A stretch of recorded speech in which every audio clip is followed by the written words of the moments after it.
और बड़ी खबर धमतरी से, जहां पर पुलिस नक्सलियों के बीच मुठभेड़ की खबर है। रवि उर्फ सन्नू नाम का नक्सली मारा गया है। मौके से बड़े पैमाने पर गोलियां, बंदूक मिले हैं। दवाइयां और नक्सल साहित्य भी बरामद हुई है। बड़ी खबर आप तक पहुंचा रहे हैं, जहां पर नक्सल मुठभेड़ के बाद बड़े पैमाने पर गोलियां बरामद हुई हैं। SLR और 315 बोर की गोलियां, मैगजीन बरामद हुई हैं। एक भरमार बंदूक, दवाइयां और नक्सल साहित्य भी बरामद हुई है। मृत नक्सली की पहचान रवि उर्फ सन्नू के तौर पर हुई है, जो आपको बता दें मैनपुर LGS दलम का सदस्य है।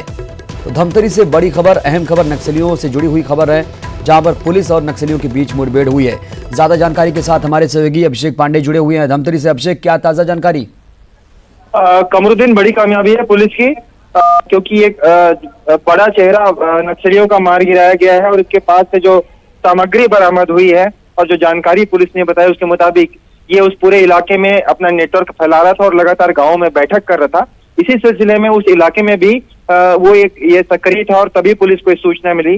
तब रात में जाकर इसकी घेराबंदी जंगल में की गई और इसका मुठभेड़ में ये मार गिराया। पुलिस का ये भी दावा है कि कम से कम 2 से 3 नक्सली गंभीर रूप से घायल भी हुए हैं। ये ऐसा पुलिस ने दावा किया है। कमरुद्दीन, बिल्कुल, यहाँ पर अभिषेक देखा जा रहा है कि नक्सली साहित्य, दवाइयां ये भी बरामद हुई हैं। और क्या कुछ मिल पाया है? जी, पुलिस ने यह बताया हमको कि गांव वाले पहले गांव में नक्सली आए थे जो 9 से 10 की संख्या में थे। पहले ये गांव में जो गणेश पंडाल है वहां पर गए और वहां प्रसाद भी लिया बताया जा रहा है। उसके बाद गांव से इन्होंने राशन भी खरीदा, कुछ फल भी लिए और खाने पीने का सामान इन्होंने लिया। उसके बाद ये निकले। तब ये पुलिस ने पहले से ही इनके लिए तैयारी कर रखी थी और पुलिस के पुलिस के एम्बुश में नक्सली फंस गई है, ऐसा कहा जा सकता है।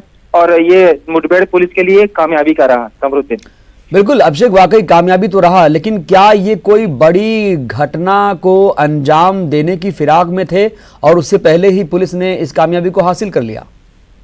जी कमरुद्दीन, यही बात पुलिस भी कह रही है कि ये काफी दिनों से नक्सली इस इलाके में कमजोर हो रहे थे, उनका नेटवर्क टूट रहा था और कई नक्सली सरेंडर भी कर चुके थे। करीब 6 महीने पहले 4 नक्सलियों का एनकाउंटर भी यहाँ पर हुआ था। उसके बाद पूरे संगठन को रीस्टेबल करने का ये पूरी कवायद चली थी नक्सलियों की, जिसका जिम्मा इसी मृतक रवि उर्फ सन्नू जिसका एनकाउंटर हुआ है उसके ऊपर था। और उस इलाके में अपना नेटवर्क मजबूत कर रहा था ताकि आने वाले दिनों में पुलिस के ऊपर कोई अटैक किया जाए या ऐसी कोई बड़ा इवेंट किया जाए ताकि उनका दबदबा फिर से कायम हो सके।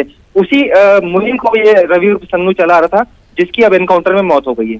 कमरुद्दीन, बिल्कुल अभिषेक, जिस तरीके से ये अपने नेटवर्क को यहाँ पर खड़ा कर रहा था, अब तो ये मारा गया। क्या माने, अब जो इन लोगों ने एक सपना देखा था इसको सक्रिय करने के लिए, इसको और इस्टेब्लिश करने के लिए, अब कहीं ना कहीं नक्सलियों का जो नेटवर्क है वो ध्वस्त हो चुका है, धराशायी हो चुका है। बिल्कुल, पिछले 1-2 साल के आंकड़े देखें तो ये सब यही दिखाता है कि पुलिस इस समय में अपने आप को ज्यादा मजबूत कर पाई है। ज्यादा आक्रामक रूप से कार्रवाई की गई है, या सरेंडर करवाना हो या एनकाउंटर की बात हो या बड़े जो नक्सली नेता है, लीडर है, कमांडर है, उनका एनकाउंटर करना हो, तो पुलिस ने बहुत सारी कामयाबियां हासिल की है। और ये उनकी जो फिर से खड़े होने की जो कोशिश चल रही थी उसे फिर से एक बार पुलिस ने धराशायी कर दिया है। चलिए, बहुत बहुत शुक्रिया अभिषेक पांडे तमाम जानकारी साझा करने के लिए।